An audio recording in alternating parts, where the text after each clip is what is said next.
वहीं मध्य प्रदेश में बाघों का शिकार चिंता का विषय बनता जा रहा है। अकेले पन्ना टाइगर रिजर्व में 2 महीने में 3 बाघ और 2 तेंदुओं का शिकार हुआ है। तमाम कोशिशों के बाद भी आखिर वन विभागों को क्यों शिकारियों पर अभी तक लगाम नहीं लगा पा रहा है, इस रिपोर्ट में आप देखिए।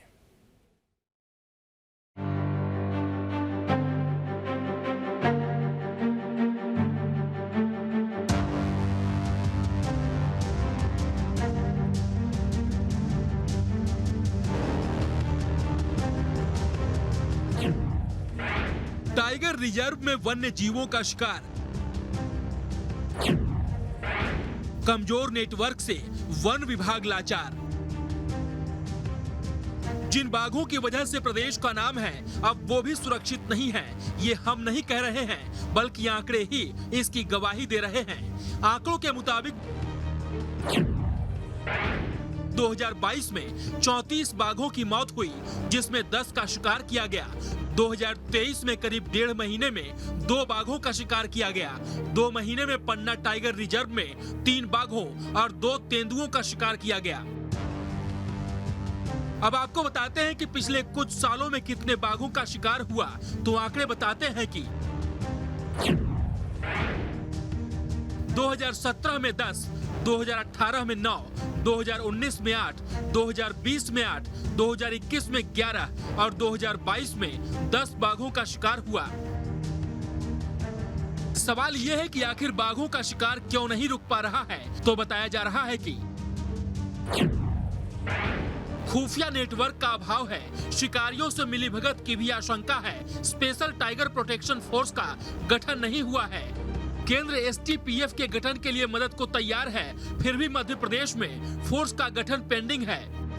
कर्नाटक में स्पेशल टाइगर प्रोटेक्शन फोर्स का गठन हो चुका है। कई जगहों पर बाघ आबादी वाले इलाकों में जा रहे हैं। गांव के लोग करंट लगाकर बाघों को मार रहे हैं। कई जगहों पर जहर देकर भी मारने की बात सामने आई है। यानी कहीं ना कहीं वन विभाग को और चौकस होना होगा, तभी बाघों का संरक्षण हो पाएगा। मध्य प्रदेश के पन्ना टाइगर रिजर्व में स्थिति बहुत खराब है। 2008 में वहाँ पे सारे टाइगर खत्म हो गए थे, फिर इंट्रोडक्शन हुआ था, उसमें काफ़ी बाघों की संख्या भी बढ़ी। और उस वक्त फॉरेस्ट के रिकॉर्ड में ये पाया गया था कि पन्ना में इंटरनेशनल जो तस्कर हैं वो सक्रिय हैं। वर्तमान परिदृश्य में जो तेंदुओं का, जो बाघों का शिकार हो रहा है, उसको टाइगर रिजर्व रोकने में असफल है। किसी भी अधिकारी या कर्मचारी की जिम्मेदारी तय नहीं हुई है। वैसे एक सवाल ये भी है कि आखिर बाघों का शिकार क्यों हो रहा है। तो जानकार बताते हैं कि दांत, नाखून और खाल के लिए शिकार हो रहा है। तंत्र मंत्र में नाखून का इस्तेमाल होता है, लोग अच्छी कीमत दे देते हैं। कई मामलों में इसकी पुष्टि भी हुई है। यानी पैसों की लालच में शिकारी बाघों का शिकार कर रहे हैं। हमें इसको रोकना होगा। इस विषय पे हम लोग हाईकोर्ट में स्पेशल टाइगर प्रोटेक्शन फोर्स के लिए भी मांग कर रहे हैं कि उनको डिप्लॉय किया जाए। उनके पास बेहतर सुसज्जित हथियार रहेंगे और शिकारियों को वो रोक सकेंगे। सरकार तत्काल इस पर दखल दे और बाघों का संरक्षण करे।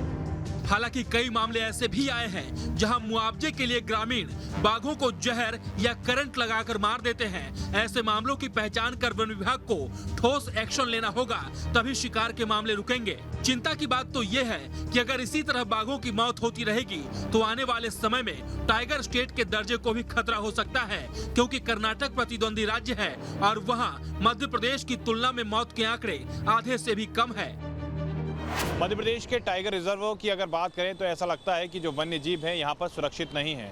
पिछले 2 माह में अगर हम पन्ना टाइगर रिजर्व की बात करें तो करीब 3 बाघ और 2 तेंदुओं का शिकार हो चुका है। जाहिर सी बात है, चिंताएं कहीं ना कहीं मध्य प्रदेश के वन विभाग की इससे बढ़ रही हैं, साथ ही राज्य सरकार की भी।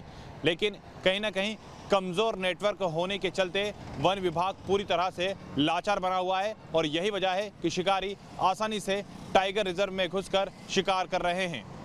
वीडियो जर्नलिस्ट अनवर के साथ जितेंद्र शर्मा, न्यूज स्टेट, भोपाल।